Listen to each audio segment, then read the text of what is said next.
नमस्कार, मी अस्मिता. माझ्या रेसिपी चॅनलमध्ये तुमचे खूप स्वागत.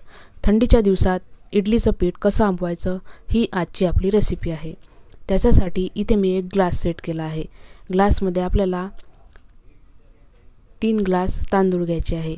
इथे मी रेशनचे तांदूळ वापरले आहे किंवा इडली राईस जो येतो तो पण तुम्ही इथे वापरू शकता किंवा ज्याचा भात मोकळा असा होतो जुना तांदूळ तुम्ही इथे वापरू शकता. नेहमीच्या वापरातील. आता त्याच ग्लासमध्ये आपल्याला 1 ग्लास उडीद डाळ वापरायची आहे. 3:1 असं मी प्रमाण घेतलं आहे. तुम्ही ग्लासऐवजी कुठली पण वाटीसुद्धा सेट करू शकता. आता हे डाळ तांदूळ आपल्याला स्वच्छ 2 ते 3 पाण्याने स्वच्छ धुवून घ्यायचे आहेत. डाळ आणि तांदूळाला दोन्हीला पावडर लागलेलं असतं, त्याच्यामुळे एक व्हाईट असं पाणी आपल्याला काढून टाकायचं आहे आणि स्वच्छ पाणी येईपर्यंत हे धुवून घ्यायचं आहे. त्याच्यानंतर डाळ तांदूळ भिजेल इतकं आपल्याला पाणी टाकायचं आहे. 1 इंच असं मी वर पाण्याची लेअर घेतली आहे. डाळ तांदूळ छान असे भिजून तयार होतात. त्याच्यानंतर 2 टीस्पून आपल्याला इथे मेथी दाणे वापरायचे आहे. 5 ते 6 तास आपलं हे मिश्रण भिजून घ्यायचं आहे. 5 ते 6 तास झाली आहेत आणि डाळ तांदूळ छान भिजले आहेत.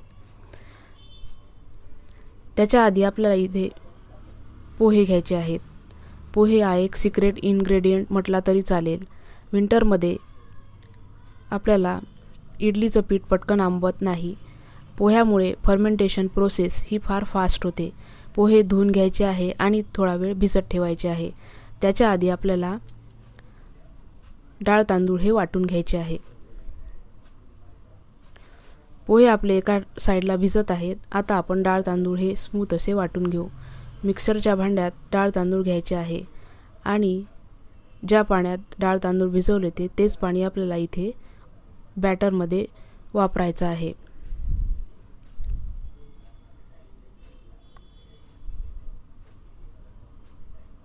स्मूथ असं बॅटर आपल्याला इथे वाटून घ्यायचं आहे. इथे एक खोलगट उभा स्टीलचा डबा मी घेतला आहे, कारण पीठ फर्मेंट झाल्यावर ते फुगतं आणि ते वर येतं. त्याच्यामुळे थोडं मोठी स्पेस असलेलाच डबा इथे घ्यावा. सर्व डाळ तांदूळ अशाच पद्धतीने आपल्याला वाटून घ्यायचे आहे.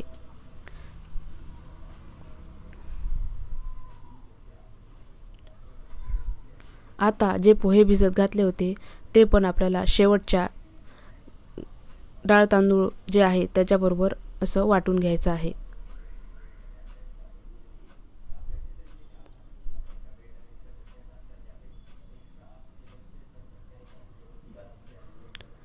थंडीमध्ये पीठ आंबवायचं असेल तर पोहे हे नक्की घाला. त्याच्यामुळे पीठ हे फर्मेंट होतं आणि सॉफ्ट अशा इडल्या तयार होतात. आता जितकं पीठ आहे त्याच्या चवीप्रमाणे 2 टीस्पून मी इथे मीठ घालून घेतलं आहे आणि चमच्याच्या साहाय्याने आपल्याला 5 मिनिटं हे पीठ चांगलं मिक्स करून घ्यायचं आहे. म्हणजे एक हवा तयार होते आणि पीठ हे झटपट असं फर्मेंट होतं. आता हा डबा आपल्याला एखादा टर्किशचा टॉवेल घ्यायचा आहे आणि त्याच्यामध्ये असा बांधून घ्यायचा आहे.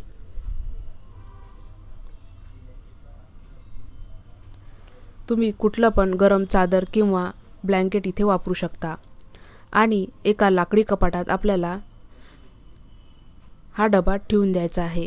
12 तासांनी पीठ हे फर्मेंट होतं, कारण टेम्परेचर खूपच कमी आहे.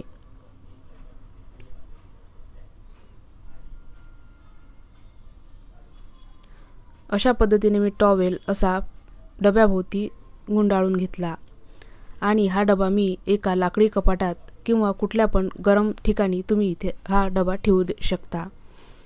12 तासानंतर आपण डबा हा उघडून बघणार आहोत.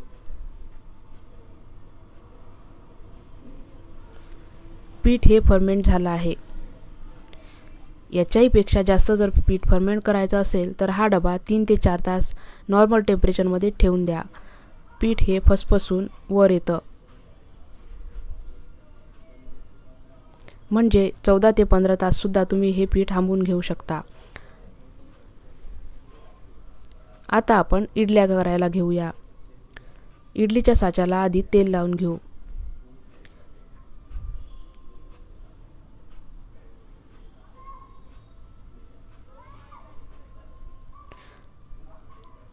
अशा पद्धतीने पीठ आंबवलेल्या ह्या इडल्या दिवसभर सॉफ्ट राहतात आणि चविष्ट अशा बनतात. मऊसूत आणि टम्म फुगलेल्या ह्या इडल्या बनतात. सर्व साच्याला तेल लावून घेतलं आहे आणि आता आपण बॅटर घालून ह्या इडल्या 10 मिनिटं वाफवून घेऊ. 10 मिनिटात इडल्या ह्या वाफवून होतात.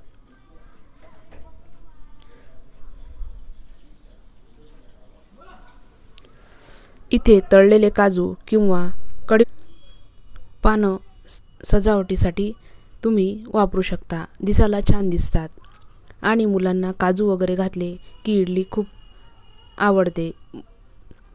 तुम्ही नक्की वापरून बघा. अशा पद्धतीने इडल्या आपण वाफवून घेऊ. 10 मिनिटं झाली आहेत. आपल्या इडल्या ह्या वाफवून तयार झाल्या आहेत.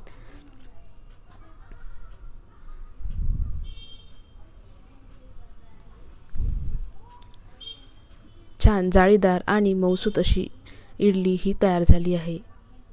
सध्या इडली ही गरम आहे. थंड झाल्यावर सुद्धा ही इडली अशी सॉफ्ट अशी राहते.